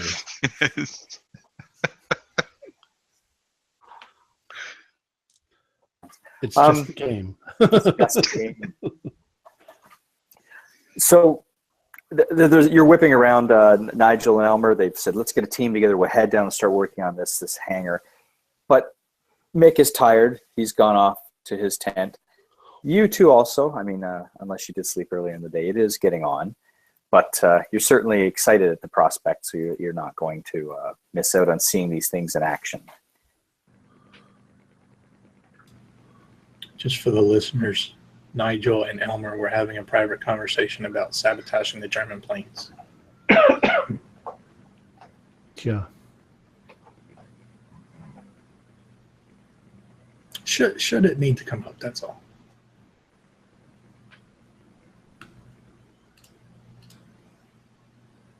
Actually, the big problem right now is their planes are in front of ours, so we have to move their planes to get ours out.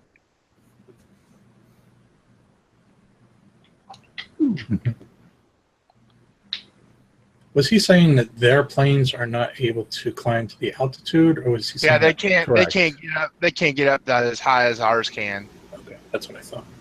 The problem He's with too all big. airplanes. is And they're also not the high. Zeppelin can't either. Yeah, no.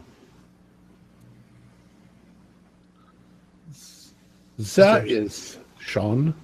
Is there Zeppelin I'm back. helium powered or hydrogen powered? Hydrogen, are they not? Probably. That's why they go when Mm-hmm. That's what I was wondering. they catch on fire. The biggest problem would If be they're is helium. the higher up they would go, the more the bags would expand. And there would come a point where they just couldn't go any higher. Otherwise, their ship would just tear itself apart. But that also means they probably have a hydrogen store somewhere. Yes, in big giant bags inside the dirigible. Big giant bags that are floating up in the tent. I'm going to show my rope to some Germans. Oh, you pervert! You go to bed. God, You can't I stop hope that's not about a it. Get out of euphemism. bed. Das ist gotta show them my rope. das ist ein gutes Seil. Seil.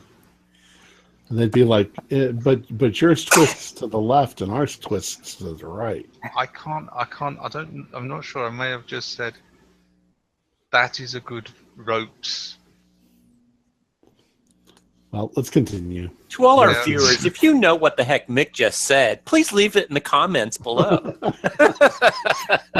If it does speak to rope, we would. We like to have a verify fairly that. large German population. I know, that's what I'm saying. And we love you. Please. Yes, Please do not I'm take genuinely toward- sorry. I toward feel that German. And my let it terrible apologies in schoolboy German may have exacerbated the whole issue. I think I might have created more problems than I've solved. there. Please All right. direct all letters to Mick directly. Herr Mick. Yeah. Herr Swan. All right. Go ahead, Sean. You wander off. He's heading back to his tent. He's very excited, jabbering away about what you've showed him. And when you get out to, you see the camp. You see there's a group of people heading towards the hangar areas, and they're trailing a generator on a sled behind them, and they're very excited. Now, one thing I haven't mentioned is And you've noticed this now, the Germans have arrived with their dogs.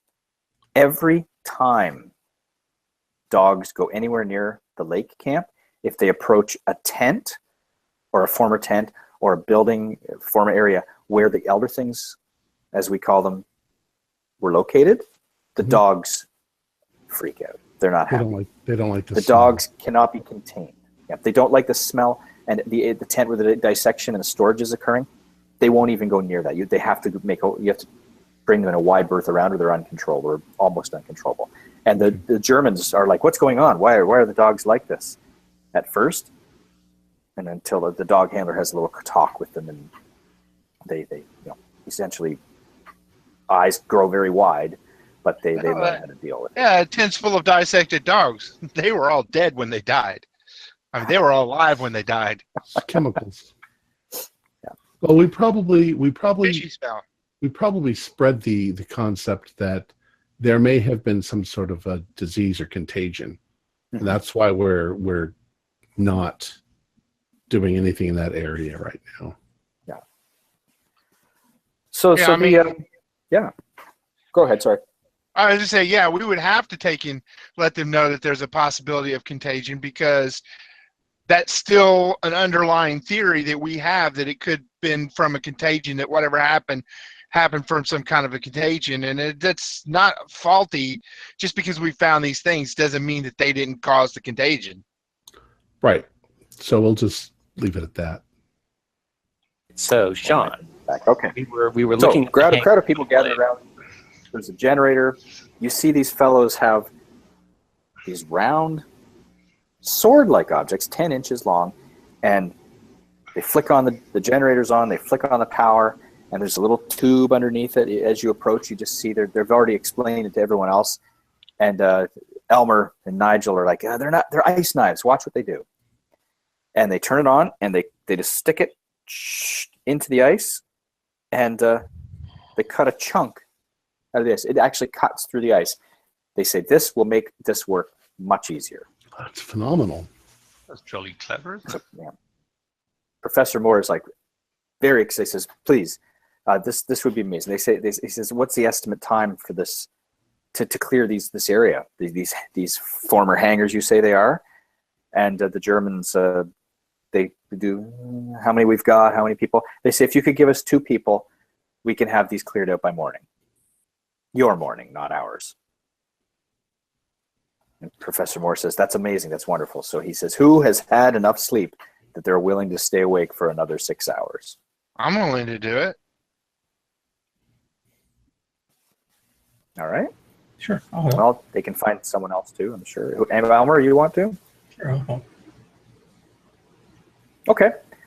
Well, they're going to set about it, so that they believe that this is something that they can absolutely be done by morning. So Professor Moore says, look, we've got let's try to resync our sleeping patterns so that we can be a little more in line with one another. So I would suggest everybody get to sleep as soon as possible, and any of the other teams that want to realign should probably try to work that out as well.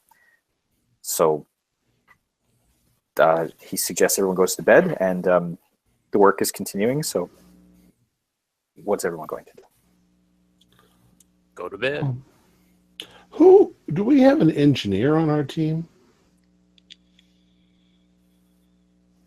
Yeah, Who's our engineer? I'm sure you do.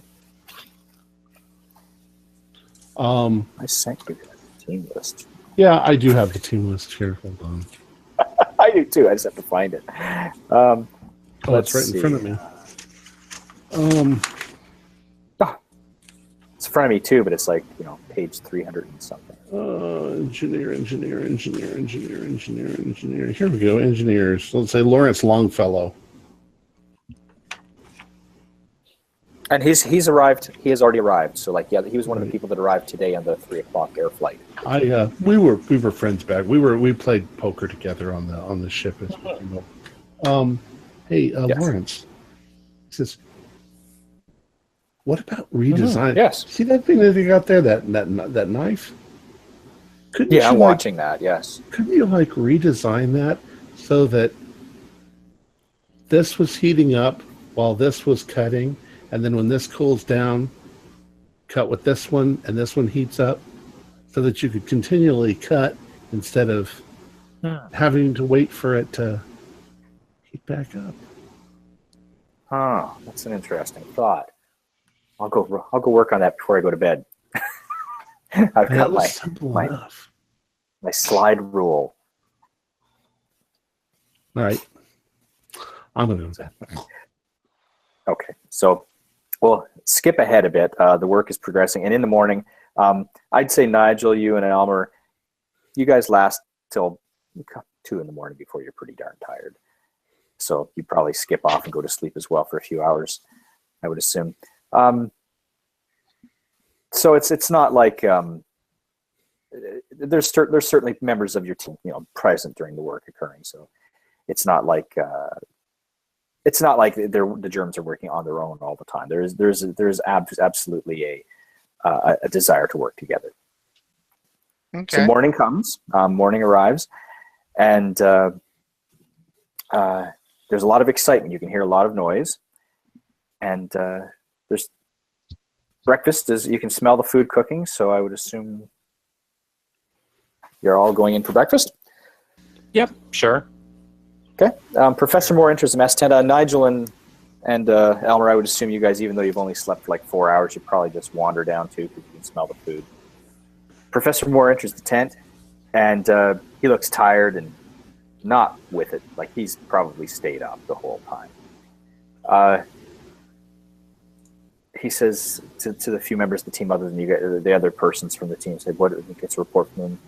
And Dr. Meyer and Professor Uhr arrive, and they look very serious. After nodding to other Americans present and apologizing for the interruption, Meyer crosses to Moore. "Herr Professor," he says courteously, "Dr. Professor Uhr goes now to transmit a report to our superiors. The night's work has been most revealing. When you've finished your meal and your crews are ready for work, I wish to invite you to bring your workers to share the opening of a location of great interest to both the parties. Would you join me as soon as you're ready? Please forgive my intrusion into your breakfast dining tent." And with that, the two men leave. Moore finishes his breakfast thoughtfully and puts the choice to the investigators.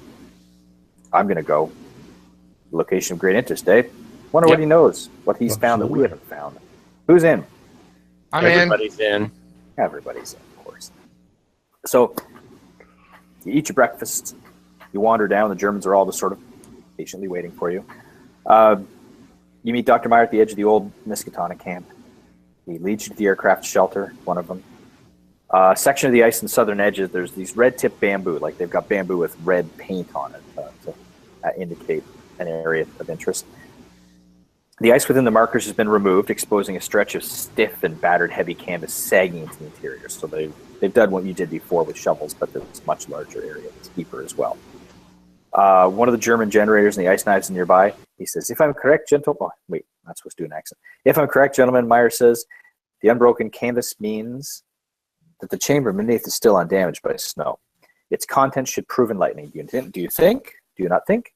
He's very excited. He's been up all night, but it's not night for them. It's the end of their day. So he says he's got half a dozen people working there now in total. So they work and they free the ice, and the 2 hours more work, they can clear it all out. So instead, he says, let's go. He cuts the canvas, and a small patch of splattered and stained ice below. You can see it right away. So who could do a archaeology roll? I will do that. Yep, I made it. 43 out of 60. Okay. You advise them how to avoid prematurely shredding the canvas. You actually, just your knowledge of excavations, because they haven't cleared it all up, but they've cleared enough to get inside. So you actually advise them, do this, do that. That way you can get in without crushing everything. So the hangar, you get inside, you go below the ice, and it's an open hangar. I mean, it was a canvas hangar. It wasn't a metal roof or anything like that. The interior is exposed to the air. Immediately, you're all struck by a metallic odor. It dissipates in a moment, like as the wind pushes in and out and the smell dissipates. But the dogs nearby whine and start freaking out again. They don't like it very much. It's a little stronger because the use of the melters has actually heated up the air inside, so it's made the odor stronger than when you were digging them out yourself. So it's the metallic smell of blood that we had smelled before. Yeah, you assume it's the same sort of smell. Mm-hmm. So the air exchanges with the wind, the light wind that's happening, and all that. The frozen floor is covered with huge areas of pink ice. Dotted here and there, there's gobbets of some unidentifiable darker substance. You're all a little on edge because of what you've seen so far. And along the southern wall, neatly separated and displayed, are the remnants of a very messy dissection. Of a Our person? missing. A Our missing dissection person. of a... You'll have to go close to look. I'll go in. I'll walk over, you know. Sure, I'll walk over and take a look too. Yeah, maybe Dr. Hawk should take the lead on this. Okay. Dr. Hawk, you heading in? Yes, I am. Okay. I'll take a look to see if I can figure out what it is. Human, animal. Well, as you look, you see these are dog-sized spots on the floor. Organs have been separated and placed out neatly, so someone could just look and say, it's like taking apart a model aircraft and lying all the parts out in front of you. The internal organs are draped in intricate patterns and rows around where the body would have been. There's a full dog skin is lying there as well, perfectly skinned, as if someone was going to taxidermize it. There's musculature separated from bones. It's all just a full dissection, bits and pieces everywhere. Paper thin sections of brain, something you as a doctor couldn't imagine doing with the tools you have right now. And everything is frozen to the floor. Yeah. So everyone who has entered has to make a sanity roll. Made it. Ooh, I failed. I can't believe it, but I made it. Holy macro. Okay. Failed by 23 points. Nigel takes 2. Greg takes 3. Did you pass, Gregory? I did pass, yes. You take 2. Alrighty. I did not pass, but I didn't really go all the way in. Oh, yes. I'm just getting tired of it. I just put my toe in, that's all. You only took 1 anyways. Does You that- think you'd does- be used to this by now. That's the thing. I'm kind of expecting. Yeah. Or I did the same thing, kind of like looked over the shoulder. What do you Yeah, guys you think? take 1 as well. I'm a paleontologist, Jim. I'm not a doctor. Could you, whoever was first, Dr. Hawks, could you make a spot hidden, please?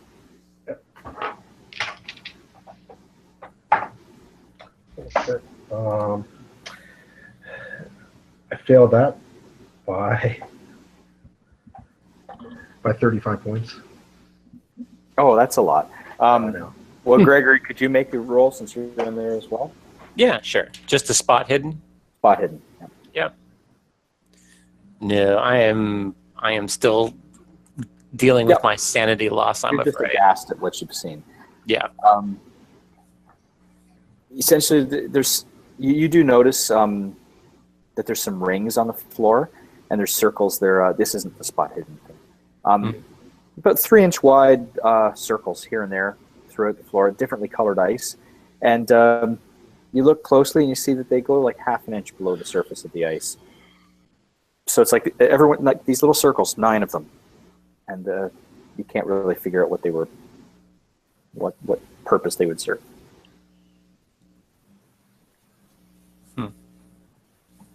Are they in any sort of pattern?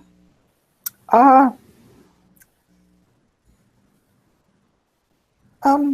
really. They're 3 inches wide. They seem to they're scattered around the floor, scattered, like not even. And there seems to be a pink flowing from the center of each. Like a pink liquid, a pink gel? It's in the ice. You can't really see without excavating further. Pink as in a mixture of red and white? Mm-hmm. So who else? I know that Dr. Lindenbrook is not down there. Are you in there, Captain Sugden?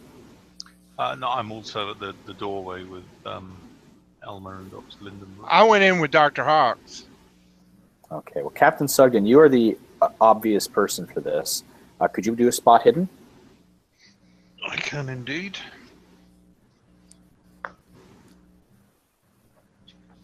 Oh, 49 out of 50. No. Good. We'll take it. It'll work. As you're looking around, you're averting your eyes from all the gore. You do notice that there's some chip marks in the floor, and you right away recognize these are chip marks from ice cleats that someone would have worn who was mountain climbing boots, something that would have been worn to give grip. So your assumption is that most likely the Dyer party, the rescue party that arrived, has been in here, had been in here years ago. I see. Well, I will point this out immediately. Okay. Moore looks around, and he says, "Dear Lord in heaven, this is horrific. This is horrific." And Myers' side is concerned and nods at what he's seen. He goes, "Herr Professor, I have information I think that you should see, and it may help you to understand. Could you leave the excavation to your men and join me in my quarters for a while?" And Moore says yes, and he asks you all to follow. So he wants you to head to the German camp. All right. All right. That should probably be where we call it for the night. Oh. Yeah, I need some fresh air anyway. All right. Well, our players included Jerry Bryant, Greg Malcolm, Bill Mize, Rick. Boy, I can't read all of a sudden. Mick Swan, Jeff Wilkins, and myself, with Sean Little as Keeper of the Secrets. Our musical intro, Sleight of Hand, was composed by James Brett and is used with his permission. We're currently producing 4 shows a week with music and sound effects added in post-production in order to create a richer listener experience. We provide audio-only versions of our show for you to download from Podbean or iTunes. Patrons of our show can now enjoy recordings of our pre- and post-game conversations. We have a new patron, Edward Elliott, who is contributing $3 a month. Thanks, Edward. Thank you, Edward. Appreciate it. If you'd like to become a patron, visit our Patreon account. Just a few dollars a month will help us a lot. Like, share, and subscribe to our channel for updates on our latest shows, and leave us some comments. We love hearing from you. This is Tom Rayleigh, together with all the members of our gaming club, inviting you to journey with us once again into the darkness for another adventure into the universe of H.P. Lovecraft and the Call of Cthulhu role-playing game. Until next time, good luck and good gaming.